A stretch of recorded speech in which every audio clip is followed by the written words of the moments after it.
Hello and welcome. This will probably be, I hope, the last video for Math 204. I'm considering in this video section 5.4, which is on the residue theorem,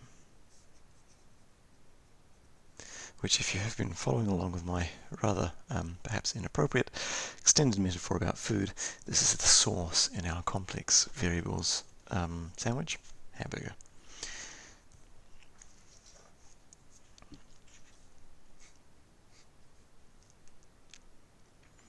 So recall, suppose that Z0 is an isolated singularity.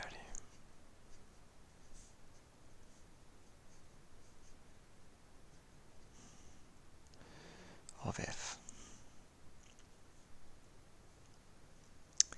Then there exists some r greater than 0, so that for all z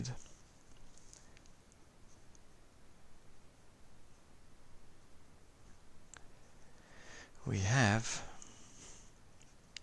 f of z to the sum n equal minus infinity to infinity an z minus z naught n.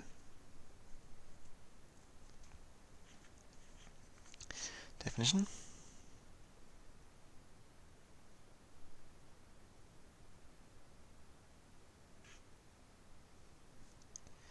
If f is analytic in the punctured neighborhood, punctured disk, dr z0, the residue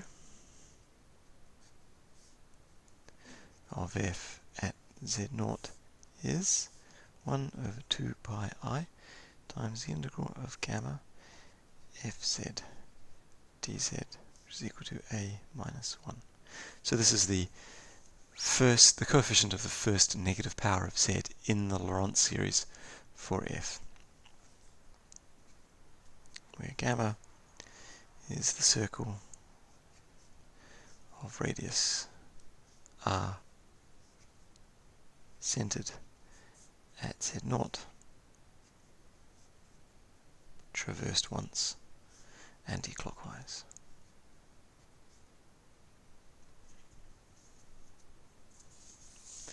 An example: if f of z is equal to z squared sine 1 over z. We know what the power series for z is, so we can substitute in 1 over z to get the Laurent series for sine 1 over z wherever it converges, and then we have z squared times that.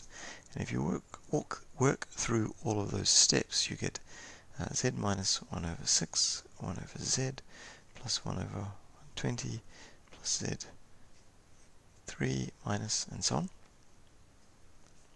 So f has an essential singularity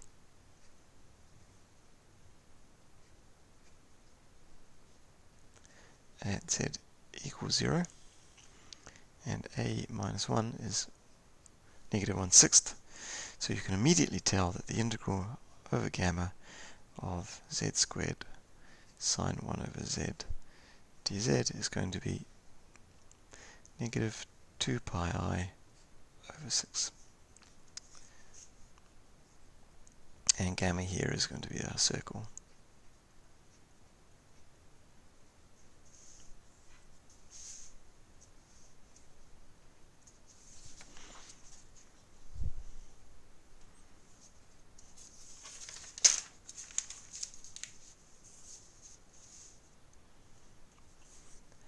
A second example: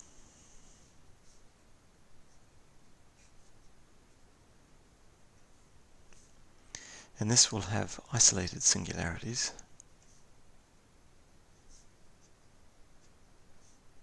at plus or minus I.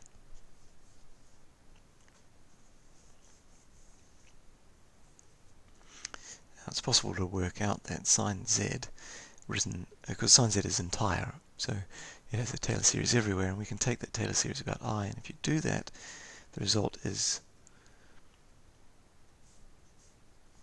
in the Taylor series that looks like this. Of course, you can determine this by taking derivatives and evaluating at I, because sine z is entire. And it's possible to work out.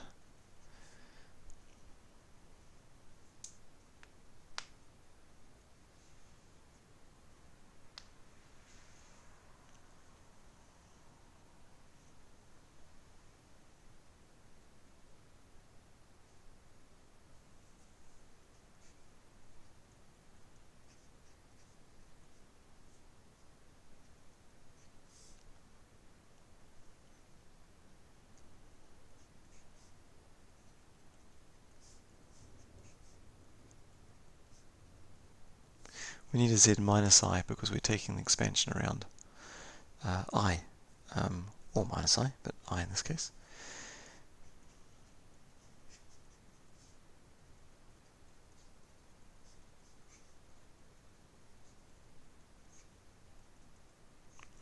Of course, this is only valid when I minus z 2I is less than 1, which is equivalent to saying z minus I is less than 2.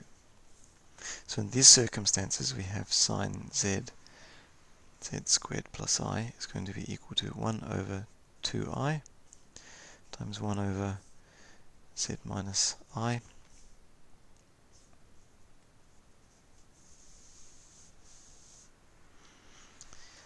times our Taylor series for 1 over z plus I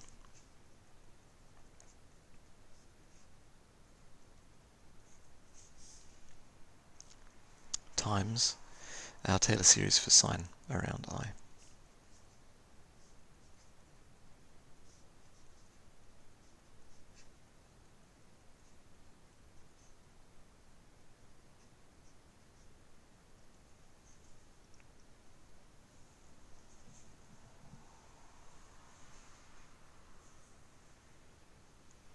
So the residue is the first term with a negative power of z minus I, which is going to be given by this, because these all have positive powers and the z minus I here will cancel. So that's going to be 1 over 2I times sine I, because I get a constant term here, these things times a constant term there. And recall that is going to be sinh of 1 over 2. So you should attempt to do the z minus I case, and to do that you need to form the Laurent series of fz around z minus I. Follow the same arguments that are here, but just do it for minus I rather than I.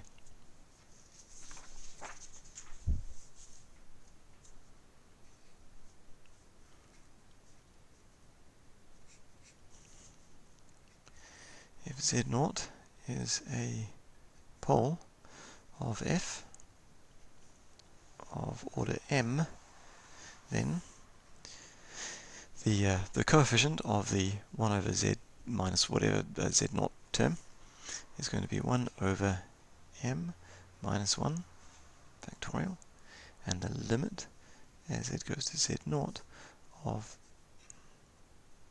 m minus 1 z minus z0 m f z. The proof is direct and relies on Taylor series, so I suggest you do it.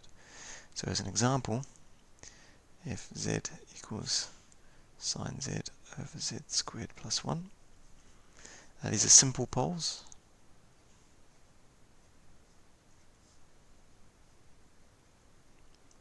Which you can work out by using the results from last lecture.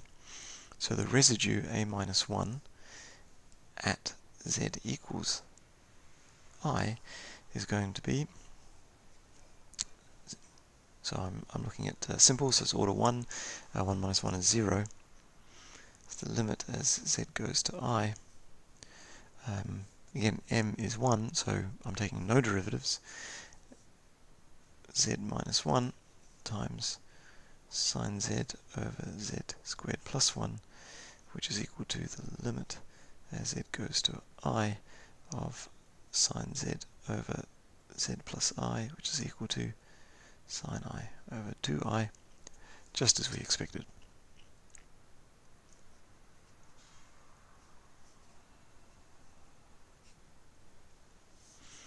This has a pole of order 2 at 0, so the residue is going to be 1 minus, the residue at 0, 1 minus 1 factorial.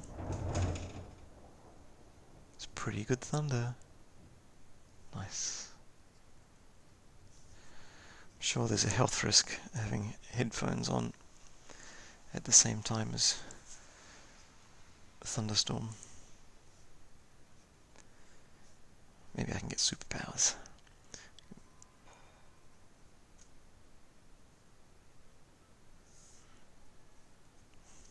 So the residue of f at 0 is 0 because we know it's order 2, and so we apply our lemma. Now we have the residue theorem itself.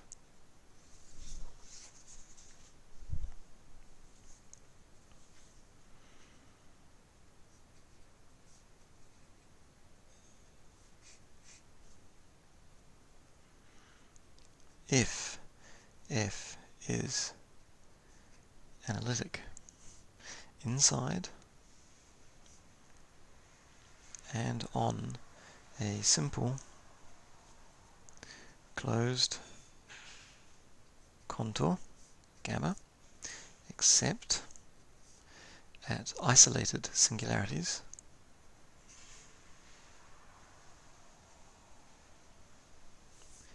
z1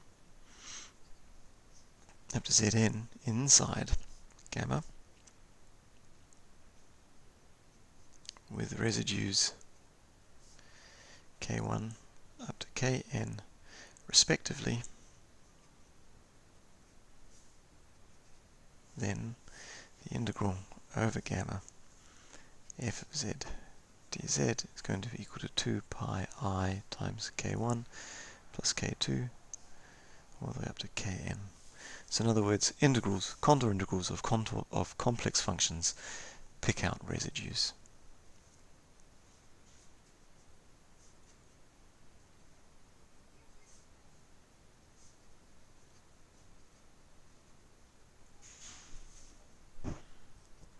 Proof. Here's my z1, here's my z2, here's my z3, here's my gamma. The proof follows by the pretty normal technique of taking little, what I think of as little corridors,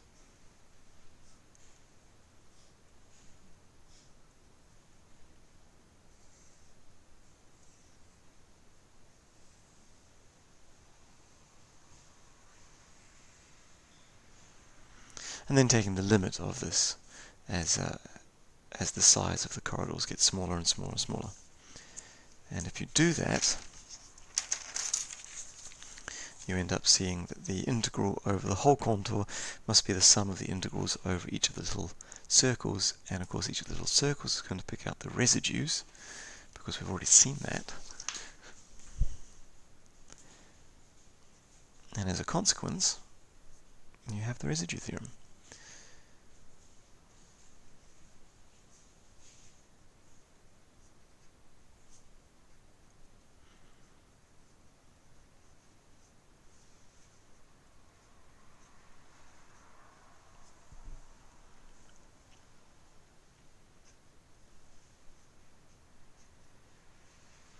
So because I, the distance between I and 1 is square root of 2, and because that is greater than 1, the singular point of this function is not inside or on gamma.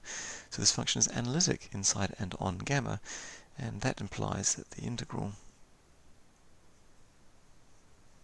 because there's no residues.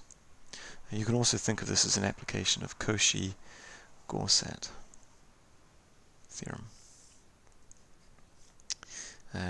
Same integral, but gamma given by same center for the circle, but this time with a radius of 3. Then the integral 1 over z minus I gamma dz is going to be whatever the residue is of this function at I, but this is the Laurent series for this function because it's just a polynomial. So I know that the coefficient of the a minus 1 coefficient here is just 1, so the residue is just 1. So the answer here is 2 pi I times 1.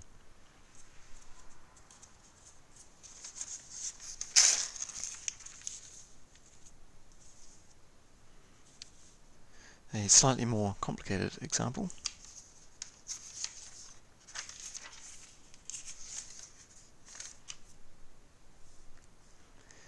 Integral z plus 1, z minus 1 squared over sine pi z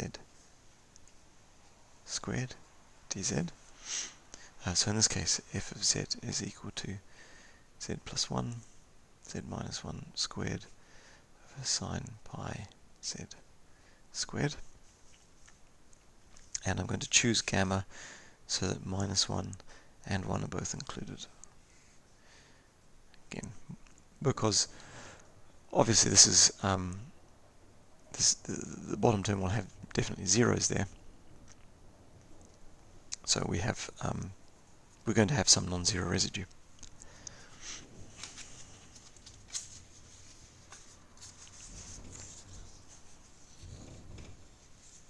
The first step is to calculate the residue. I'm going to start with the residue at minus 1.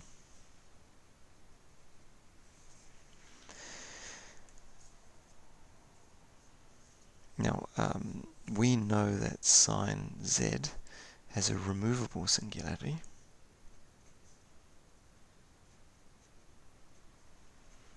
At z equals 1, we know it has a pole of order 1 at z equals minus 1, and we also know that it has a pole of order 2 at z equals 0. You should check those. So the residue at z minus 1 is a pole of order 1, so in order to calculate the residue I need to know about the limit as it goes to minus 1 of z plus 1.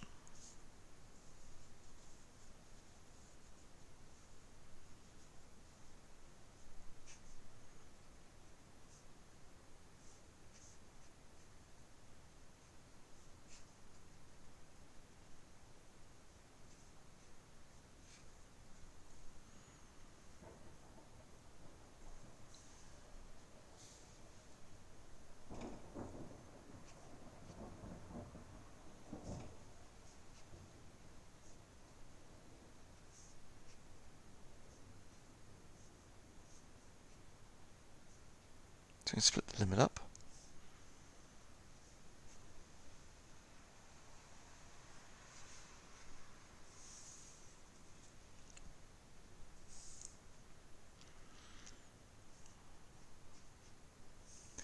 And this is going to go to 0, and that will go to 0, so we can use L'Hopital's rule.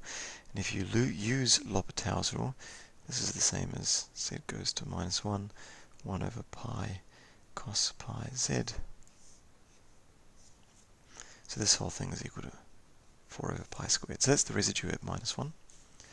And we now need the residue at z equals 0.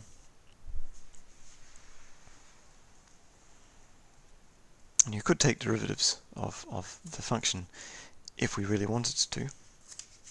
But an alternate way to do it is to write out the Taylor series, the Laurent series for this thing directly.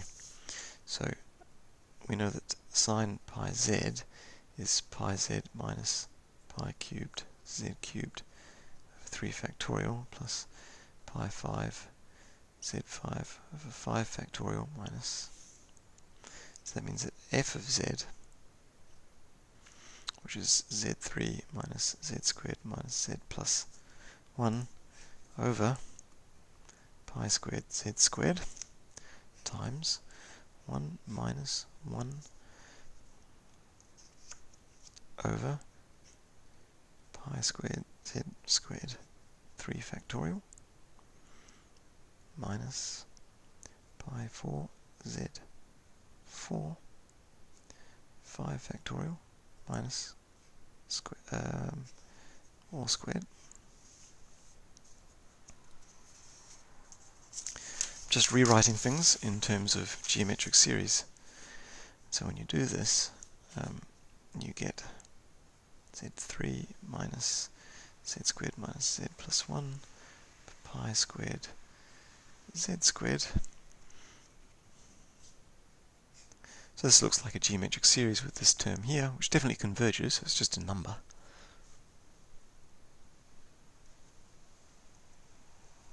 This is going to be 1 plus pi squared z squared over x. Well, if I let w be the term in here, then this is w plus w squared plus so on. So w being the term inside the brackets there, and all of that is squared. Then you need to do some algebra to write the whole thing out. In this case, f of z ends up being z cubed minus z squared minus z plus 1 pi squared z squared 1 plus 2 pi z squared over x plus higher order terms. That'll be equal to pi squared z squared minus 1 over pi squared 1 over z plus 1 over 3 minus pi squared plus, so that means that the residue at z equals 0 is the coefficient of the 1 over z term, so that's minus 1 over pi squared. So that means that the integral over gamma z plus 1 z minus 1 squared, apologies, not that it makes much difference when you're watching the video, but that was quite a long break. Anyway, because we know what the residues are, we now know what the integral is.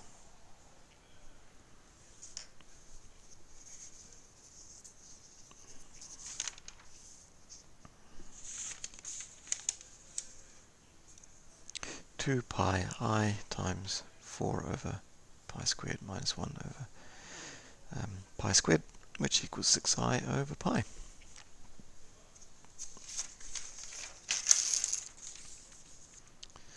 Which is fantastic, really. This brings us to the evaluation of real integrals, which is section 5.5. Now there's quite a bit in here. There's a lot of new ideas, but I'm going to whisk through them. They're not in the exam or anything, but they give you an idea of where complex variables might crop up beyond working specifically with functions on the complex plane. So if I have a function f that goes from the reals to the reals, then the definition of the definite integral of x is as a double limit.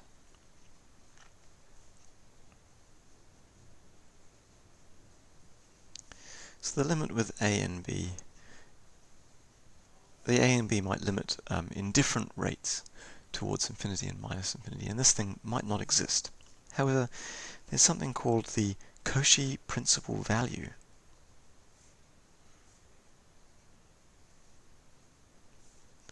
And this is defined as so that there are dependent limits. This is the Cauchy principal value. This will crop up in certain little corners of mathematics time and time again.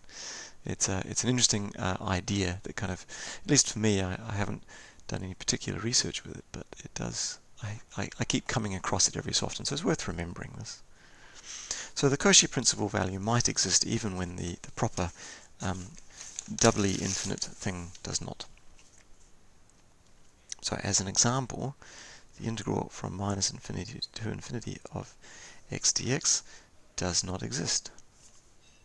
But the integral from minus r to r of x dx is going to be equal to x squared over 2 minus r, and that will equal 0. So the Cauchy principal value of the integral from minus infinity to infinity of x dx is 0, even though the actual integral doesn't exist. So there are situations when the Cauchy principal value is equal to the integral with double infinite on the bounds of the interval. So in particular, if f of x is equal to p of x over q of x, polynomials, so this is p, q are polynomials, and the degree of q is greater than or equal to the degree of p plus 2, then the principal value of the integral over the real line of f of x is just equal to the integral over the real line of f of x. What's important is that the denominator doesn't grow too fast in comparison to the numerator.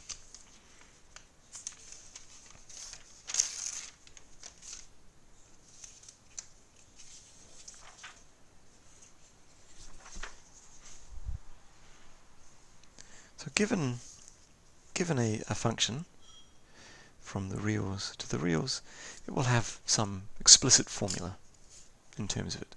So we can define a function from the complex to the complex just by using the same formula.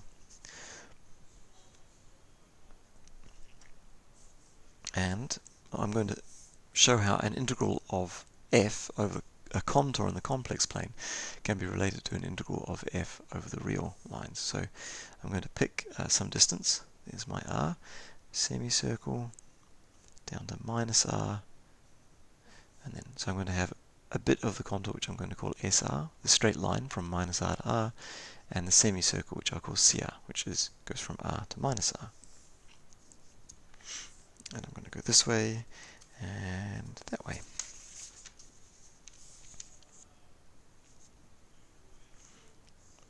So if f is analytic and has no singular points,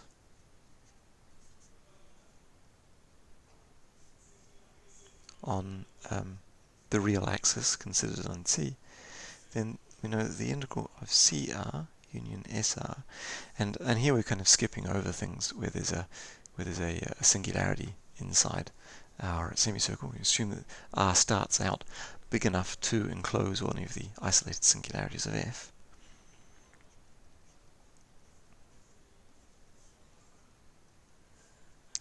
Sum of residues in CR union SR. But we also know that this integral is going to be the integral over CR, so just the contour integral, plus the contour integral over SR, of course this is a real thing because the elements of SR are real, so this ends up being the integral over CR f of z dz plus the integral of minus r f x dx. So if the limit as r goes to infinity of the integral of CR f of z dz equals 0, as is often the case, and if the principal value of the real integral over the real line is equal to the integral over the real line, then once you take limits on either side of this expression, you end up knowing that the integral from minus infinity to infinity of f of x dx is equal to 2 pi I times the sum of the residues in the upper half plane of C. And that's because as r gets bigger and bigger, CR gets bigger and bigger and bigger, and will eventually, every point in the plane will be contained inside CR for some r large enough. Here's an example. The integral from minus infinity to infinity, x squared over x4 plus 1.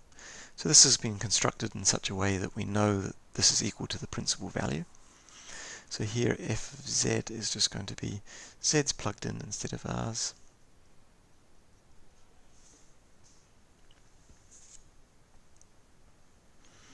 and there will be singular points.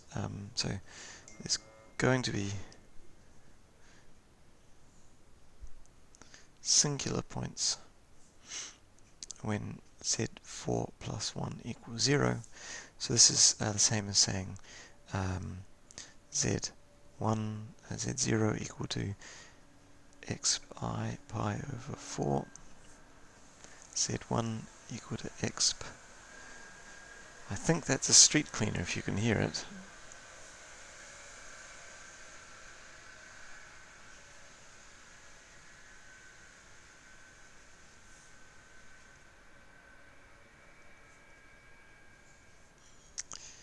Gee, it's loud.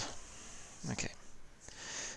Now of these, only these two have positive real part. So only these two will be inside CR for R big enough. So I don't need to worry about residues for these two, but I do need to worry about the residues at these particular points. Before I do that though, I'm going to have a look at the integral over CR. So the integral over CR fz dz, and here I'm going to take some parameterization, so I'll take z theta equals rei theta. Theta goes from 0 to pi, because we're only going in the upper half plane. So this integral will be equal to the integral from 0 to pi r squared e 2i pi r4 e 4i pi plus 1 times r I e I theta d theta.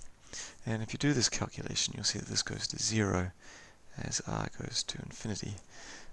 Loosely, there's 3 powers of r on top and 4 powers of r down the bottom. So this means that minus infinity to infinity, x squared over x4 plus 1 dx is going to be equal to 2 pi I times the sum residues of z squared over z4 plus 1 at e I pi over 4 and e 3i pi over 4.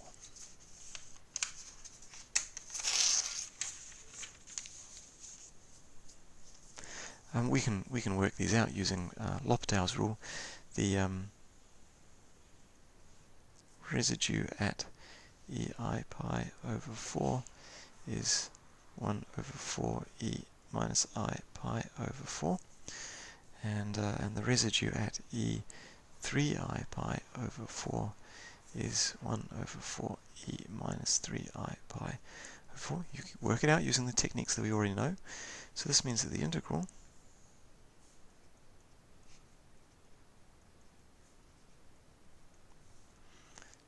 pi I times, when we express these in complex numbers, this ends up being 1/4, 1 over square root 2 minus I over square root 2 plus 1/4 over minus 1 over square root 2 minus I over square root 2.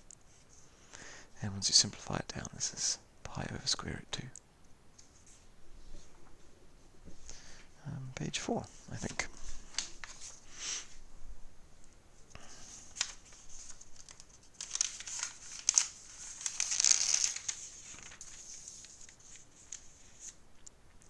So one more example before I finish.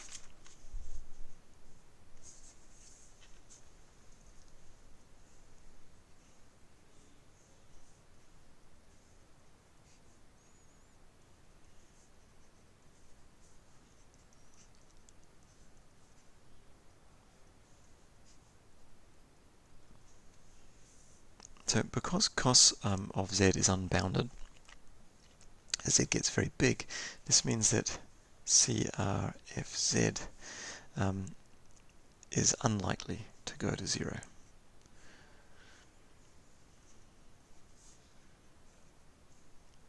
I actually don't know whether it is bounded or not, or whether it will go to 0. Don't know, but it's very unlikely to do so because cos z is unbounded and it probably grows a lot faster. Well, yeah, anyway. So we can apply another trick here. An idea.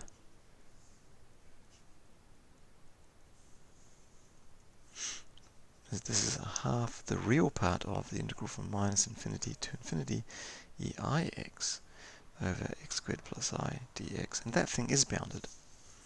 So I'm going to set little f of z equal eiz z squared plus 1.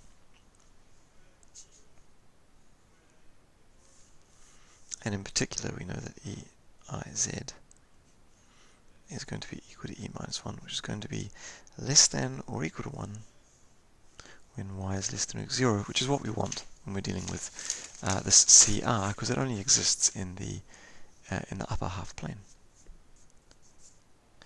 And by staring at the polynomial at the bottom, you know f has simple polynomials, simple poles of order 1, and z equal to plus or minus I. Don't need to worry about negative I, only the plus I term will contribute to the integral, and the residue of that is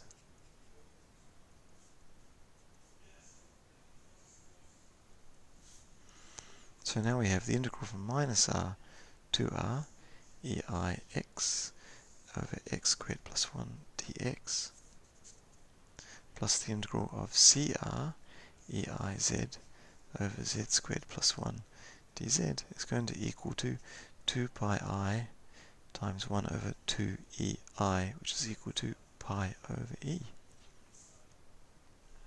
And it is possible to show that that CREIZ, z squared plus 1, dz goes to 0 as r goes to infinity. You should see if you can do that yourself. So the result of that is that the integral from minus infinity to infinity eix over x squared plus 1 dx is equal to pi over e, and that implies that the integral from 0 to infinity of cos of x over x squared plus 1 dx is equal to pi over 2e, which I think is lovely, really. Anyway, that's the very end of the course notes. Good luck for the exam.